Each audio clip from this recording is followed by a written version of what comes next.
قرآن پاک کو ہر ہندو کے گھر تک پہنچانے کی بات کہی ہے تاکہ لوگ قرآن کی حقیقت کو جان سکیں، تو میں بخدا کہتا ہوں اگر سوامی جی یہ کام کریں گے تو میں آگے بڑھ کر کے اس کام میں ان کا ساتھ دوں گا، بلکہ سارے علماء کے ساتھ میں آ کر کے اس کام میں ان کا ہاتھ بٹاؤں گا کہ سوامی جی میں آپ کو بتانا چاہتا ہوں کہ ہم سارے علماء رضاکارانہ طور پر شرکت کریں گے اور آپ ہندو سماج میں جائیں، ہم قرآن آپ کے ساتھ لے کے چلیں گے، بانٹیں گے بھی، اور آپ کو زیادہ زحمت گوارا کرنے کی ضرورت نہیں، ہم قرآن کو فری میں پڑھانے کے لیے بھی تیار ہیں، قرآن کی میننگ بھی بتانے کے لیے تیار ہیں۔ یہ تو اللہ رب العزت کا کرشمہ ہے، اس کے نبی کا میں معجزہ سمجھتا ہوں کہ جو لوگ قرآن سے نفرت کرتے ہیں اور قرآن سے لوگوں کو دور کرنے کی بات کرتے ہیں، یہ رسول پاک کا اعجاز ہے، رسول پاک کا معجزہ سمجھیے کہ آج وہی لوگ قرآن کو گھر گھر بانٹنے کی بات کر رہے ہیں۔ سبحان اللہ و بحمدہ، سبحان اللہ العظیم۔ کیونکہ اب تک تو یہ قرآن اور اسلام سے لوگوں کو نفرت دلاتے تھے، دور بھگاتے تھے، مگر یہ پہلا موقع ہے جب ہندوؤں کو بھی قرآن کی سچائی اور اسلام کی خوبیاں قریب سے پڑھنے اور جاننے کا موقع ملے گا۔ آج لوگ پڑھے لکھے ہیں اور مجھے یقین ہے کہ جب وہ لوگ قرآن کو پڑھیں گے تو مکے والوں کی طرح،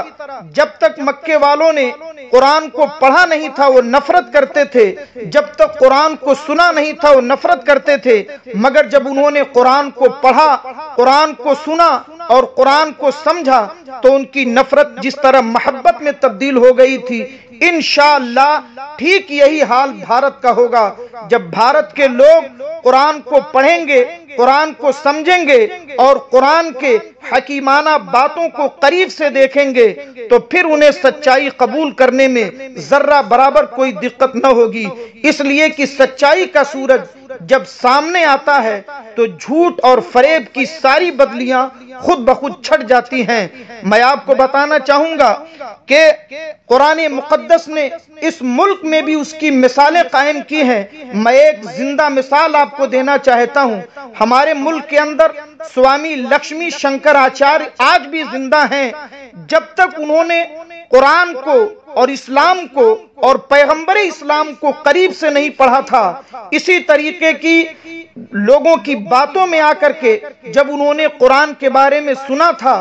تو انہوں نے قرآن سے اتنی دشمنی کی، اسلام سے اتنی دشمنی کی اور پیغمبر اسلام سے اتنی نفرت کا اظہار کیا کہ انہوں نے اسی دشمنی میں، اسی نفرت میں آ کر باقاعدہ اسلام اور مسلمانوں کے خلاف ایک کتاب لکھی جس کا نام ہے اسلامی دہشت گردی کی تاریخ۔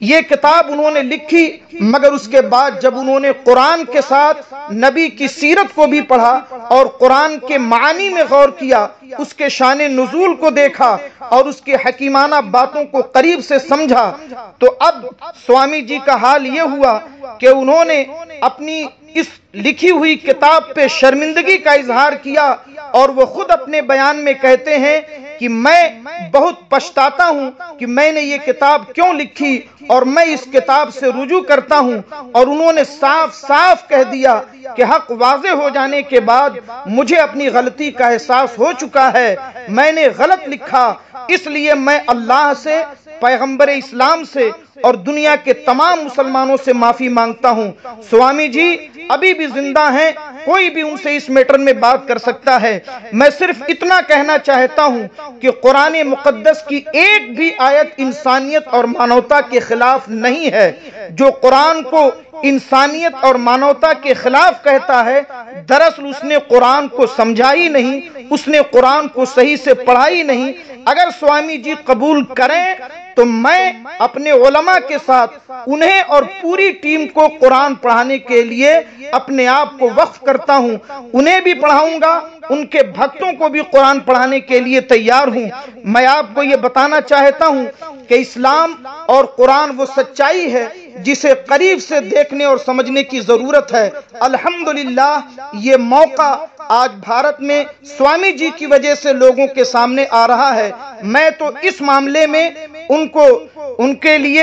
میں یہ کہتا ہوں کہ آپ یہ کام کریں، میں آپ کا ساتھ دینے کے لیے تیار ہوں۔ ہم بھی یہ چاہتے ہیں کہ لوگ سچائی کو جانیں اور سچائی کو قبول کریں۔ اللہ تبارک و تعالی اپنے حبیب کے صدقے میں قرآن کی سچائی کو ساری دنیا میں عام فرمائے۔